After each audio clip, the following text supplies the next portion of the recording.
Welcome back to the Good Leader Podcast. Today we're digging into something every leader faces, but not everyone talks about: fear. Whether it's fear of failure, fear of judgment, or fear of not being enough, it shows up in all kinds of ways. But how we deal with fear can shape the kind of leader we become. Let's dive in. To start us off, when you think about fear in your own leadership journey, what does that look like for you? I think fear in my leadership journey, I think it's always a fear of not doing a good enough job. I think if I had to say something that you feel as when you're in a leadership position is, am I doing the right thing? Are the plans that I'm putting into place actually going to work? And I think that's always something that you feel, especially when you first step into any type of leadership position, because you haven't developed that confidence yet of seeing your plans work themselves out or go through all the motions. So I think there's always that fear of, I guess it'd be like failure of like, are my plans going to fail? Is it, are people going to believe in me and then I'm not going to live up to the expectations that they think. But I think as you kind of keep challenging yourself and facing these obstacles, whatever it may be, it could be anything, just from planning the schedule to making sure certain things are done on time to even, I think the hardest thing people face in their leadership thing is probably when they have to actually, discipline or talk to other people. That's always hard, especially if it's not a good conversation. I think that there's a sense of anxiety people can get when they do that type of stuff if they don't know how to approach it the right way. So I think for me in leadership, those are things that as I got more experience as a leader, you think about them, but they don't really affect you as much. But when you first step into those positions, I do think that there is a certain amount of pressure and anxiety and kind of stress, I guess, that comes along with wanting to be a good leader. I don't think anyone steps into leadership roles and says, I want to be shitty. I think they step into it with the best intentions.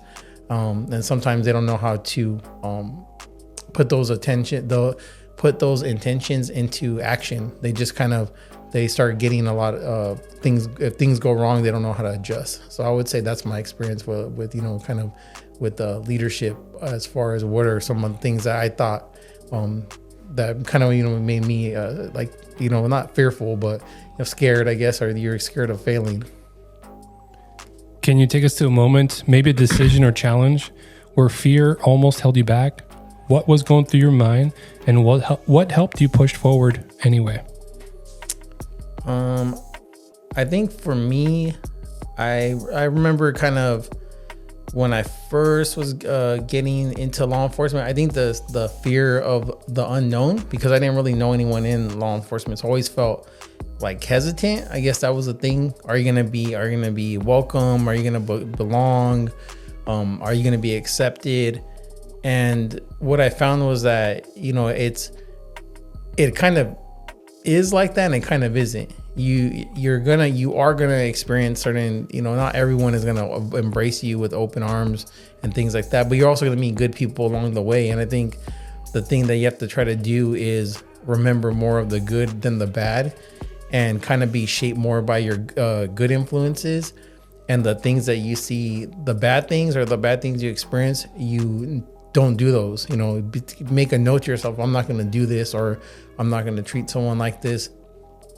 And I think that's a time when I kind of had to face my fears, I guess, as far as going into something like that. I think there was always a sense of wondering, or am I going to be accepted in those type of roles? And I think the thing that helped me honestly overcome it was a conversation. It was I think it's kind of almost the whole basis of, I guess, what good leader and the platform is built off of. I had got out of the military. I was working different jobs. I went to an interview. It was like at a warehouse or something with some some random guy. I didn't know him. He was a retired deputy. And when I talked to him, he suggested I join law enforcement after him looking at my military stuff. And just that conversation, someone having a good conversation with me, actually helped me push past my kind of fear of wanting to apply for law enforcement, because I felt like, oh man, like he sees potential in me, maybe I should try. And honestly, that's how I got into law enfortement, off that conversation. So yeah, that's kind of, sometimes you just need that little push. And I think that's kind of the basis of this platform. Sometimes I feel like maybe that's my job now, being a little bit older, more experienced, is to give people that need that little push, that little motivation to kind of like go a little bit farther than they are now and help them get to where they're going, like someone helped me. You've probably learned to tell the difference between a fear that keeps you sharp and one that keeps you stuck. How do you recognize the difference between healthy fear and paralyzing fear? I think a healthy fear is, everyone should have that. You should always have a fear of kind of, am I doing enough? I think that's, what is that saying? Like, people that work hard don't think they're working hard enough, and people that don't, people that think they're hard workers think that they're always working hard. It's something that I'm pretty sure I'm jumbling up that whole that whole thing, but I think that healthy fear is that kind of pushing you to like, hey, am I doing enough? What's gonna be, my I guess my legacy that I leave behind? How are people gonna think of me? Am I gonna let people down if I don't, do these things? And it's not do crazy things. It's like, for me, I know for myself, like doing a good job at work, working out, training, certain skill sets, like knowing how to use a weapon, knowing how to defend yourself. I think my fear is not ever for myself so much now. It's more for the people that I love and care about, to be able to help them either learn those things or be able to be there for them when they need those things from me. So I do feel that kind of sense of like, I guess it's obligation, responsibility, but it's also that fear of like, man, if I'm not around, I need to teach them the stuff that I know, which is probably, I think, the dad in me. And I think a lot of dads feel like that. There's that maybe that sense of, you're not going to always be there for your kids. So you have to teach them everything that you know, because there's that fear in you, knowing that one day you're not going to be able to be there when they need you, and they're going to have to be able to, take care of themselves. So I think that's always a fear in the back of your mind. I think a paralyzing fear that's bad is, inaction, being indecisive, inaction, unwillingness to just do what needs to be done. I think the worst thing you can do, like that word itself is like paralyzing fear, is like basically not doing anything. I think, no action, you're not going to get any result. You're not going to make any type of change. You're basically going into the black, as we would call it in law enforcement, where you're just so scared to do anything, you do nothing. And that's where you get yourself hurt. You get other people hurt. You become a victim for people that are, predators, because they see that you're unwilling to take action. So that, to me, is like that paralyzing fear. And I think there's always that.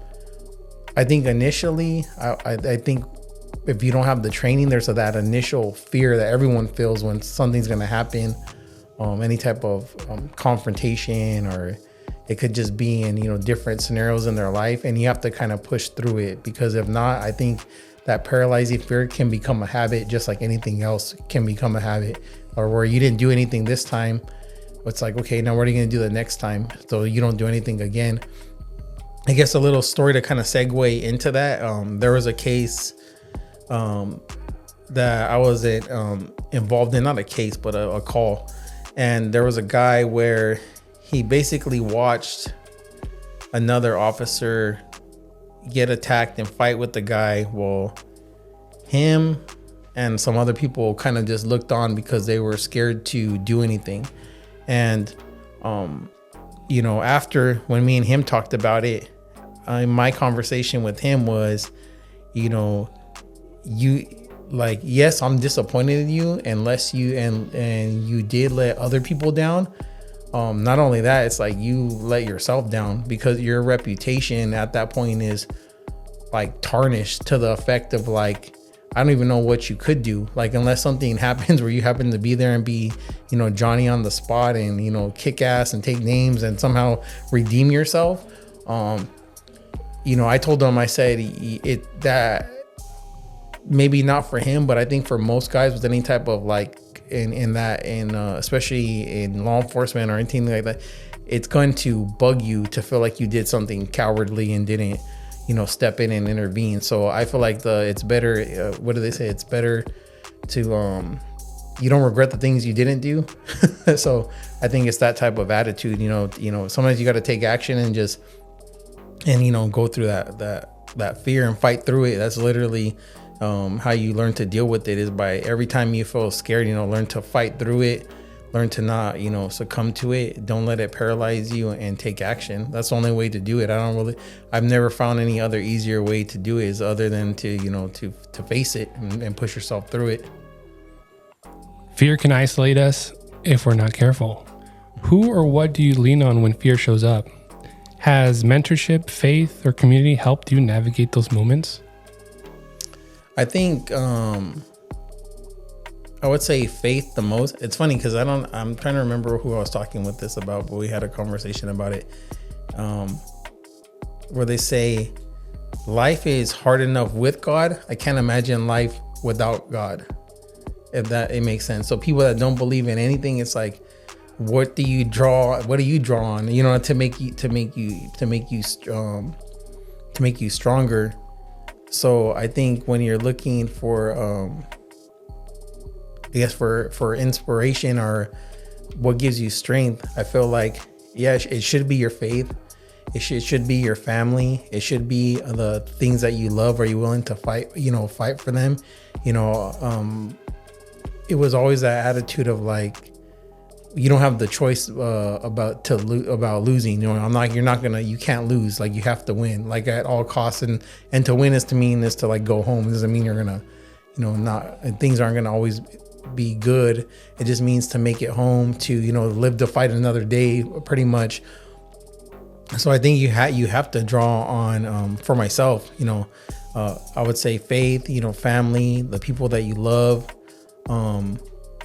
and those are the things I think you have to think about beforehand. It can't be in the moment. I don't think it's like the movies where someone's kicking the shit out of you and you think about your daughter and somehow you rise up. And I think you have to, I think you should be thinking about your faith, your family, the people you love, when you're training at the gym, when you're going through good habits that you're developing, when you're eating good. All this stuff leads up to those moments to be able to do the things that you need to do, to be able to get that strength. That strength comes from that. I don't think it comes from the moment. I don't always agree with that. People are going to just become like this mighty heroic person in the moment. I think all the little decisions add up to the person that they end up being in that moment.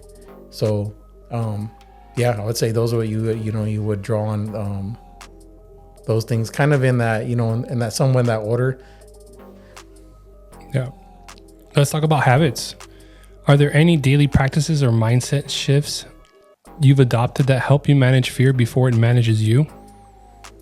I every morning, honestly, I try to wake up and I always do a meditation. That's usually short, like 10 minutes. Most time I like knock out, like, I don't know why I fall asleep like halfway into it, but I always listen to the message and what it's talking about. And the other is, I try to do 5 to 10 minutes of like complete silence. Like, I'm not on my phone. I'm not watching TV, nothing. I'm just kind of laying there thinking about the day and things that I'm going to do. And the thing where the meditation and stuff helped me, is because there's one meditation I learned is basically where the lady described it as all these things like your fear, anxiety, stress, worry are like a river that you're kind of standing by and you're watching it and it's flowing downstream. And when you acknowledge it, you have to acknowledge like, hey, this is, there's a lot of things going on, or the water looks choppy, we're looking at some white waters, and but you don't jump into it. Like, you don't jump into it and let it take you downstream. You acknowledge it. You say, yep, the water looks rough. And that's kind of acknowledging your fear or anxiety, whatever it is. But you don't then walk up into the river and jump into it. And I think people that get overwhelmed by fear, that's what they do. It's like they basically walk themselves into the water, get swept downstream and lose control. So I think that practice every morning has definitely helped me. I want to say I've been doing that for probably, I think at this point, like 6 or 7 years, at least the meditation part. And sometimes even during the day, when I used to have big meetings or interviews or things like that, I would go do it's like a 5 to 10 minute little meditation thing. I think it was for, I can't remember what it was exactly called. I think it was for like relaxing before a big meeting or something like that. But I don't know, it helped me. So I always tell people, check it out. Check out the Calm app. Sponsor us. So you're a leader, and people look to you in uncertain times. How do you lead others when they're afraid? What's something you try to do or say when your team is feeling uncertain or stuck in fear? I lead them through action, and I lead them through my demeanor. Where if one of the guys on that I used to work with, Casey, I remember one time we were having, I don't even know what it was. It was some kind of event, something. I don't know. We're in the station, and he told me that I was like standing there and I was like looking around, and I think he talked to me about that I never look bothered by things that are going on. And it's more because I guess it kind of goes back to that drawing the strength. I feel because of the position that I was in, that I had to be strong for everybody. I had to be almost like stoic. I guess that's the only way I can describe it. Like any worries, doubts, fears I had, I wouldn't show them. And I was always thinking about solutions of how to overcome them, rather than I was thinking about like, wow, this is gonna suck, or this is gonna be. I was always just thinking of like, well, we're here. We gotta win. I gotta think of a way for us to win, for us to like make good out of this situation. So I looked at it almost like a challenge, and I think that demeanor, and then as things would happen and we would work through them, it almost built up like momentum. I guess that's the way to say it. So I felt like I'm the person that's supposed to set the tone and keep the momentum going. Like, hey, we won this battle. Hey, we won this battle. Hey, we won this battle. Hey, and then pretty soon, like I'm now there. Now everyone is feeling more confident. So I feel as a leader, you're in that position to not lie to people. Don't sit there and bullshit them and tell them like, hey, this is not happening. I never did that. I would usually say like, this is gonna be hard. This is gonna be a long day, or this, whatever the case may be. But if we, stick together and we stick to the plan, we can work through it. When little things come up, we'll pivot, we'll make decisions, and we'll keep making it happen. And I think as you keep hitting those success markers, like boom to here, boom to here, boom to here, I think people feel that and they see that, and results always speak, like actions speak louder than words, and results speak the loudest. I think when you show people, what you're selling, they're in the, actually works. It changes. I've seen it. I've seen people change people's whole demeanor to actually now realizing like, damn, I can overcome even hard things if I have the right mindset and actually take the time to prepare and have a good plan and work together with people. Let's get your final thought here. Do you think fear ever goes away completely, or is great leadership really about learning how to carry it differently? I don't think fear ever goes away completely. I think leadership is learning to deal with fear. It's learning to acknowledge it. I don't want to say master it, like master your fear. Like I think as you gain experience, you learn to acknowledge your fear. Is to say, hey, this might be a real issue, but how can I deal with it? How can I work through it? How can I overcome it? How can I defeat it? How can I get stronger from it? So you start looking at fear as like I would say almost like for myself, like an opponent more than this big bad bully that's gonna just like beat you down. Like, okay, I need to face this fear and I need to work through it. And because I think as you go through life and fear is always going to be there. So I think the more times that you face it, the more times that you overcome it, the more confident you feel in facing it. One of the podcasts that I heard was the guy Dale Comstock, for the Delta Force operator guy, and he said that. Well, I think he did Muay Thai fighters. He was a Muay Thai fighter too, and he said it's like you don't go in the ring thinking like, I hope I don't lose. Like you go in there thinking, I know I need to kick this guy's ass. And I think fear is the same way. You have to go in there with the right mentality. Like, yeah, I can get knocked out.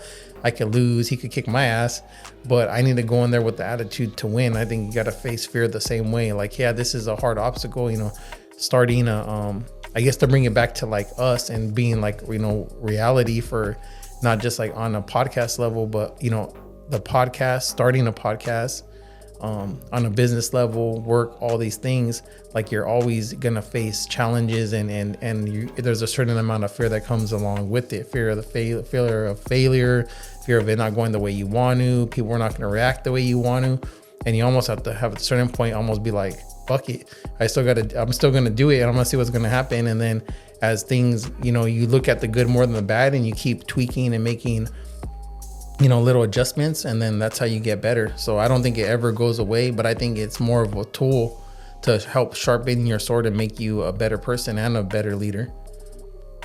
Before we wrap up, for those who want to follow your work or connect with you directly, where's the best place for them to find you or learn more about what you're doing? Hit me up on Good Leader 805 on Instagram. That's actually where this topic came from my boy George. He asked me to talk about fear and dealing with fear. So yeah, that's the best way to reach out to me. If you have any topics or anything you want to talk about, if you want any videos that you want me to check out, people like to send me like crazy cop videos and stuff like that. So that's cool. Yeah, just hit me up on there. If you want to support the Good Leader brand, you can go to goodleader.shop and then follow us on Easy F Media, on for podcasts every other Friday. And we're going to keep improving, keep challenging ourselves and face our fears and do good shit. Yeah, you've been listening to the Good Leader podcast hosted by John Martinez, a voice committed to growth, courage, and leading with purpose. If today's conversation helped you see fear in a new way, share it with someone who needs it, and be sure to follow the show wherever you get your podcast so you don't miss out on future episodes. Until next time, keep showing up, keep growing, and keep leading well.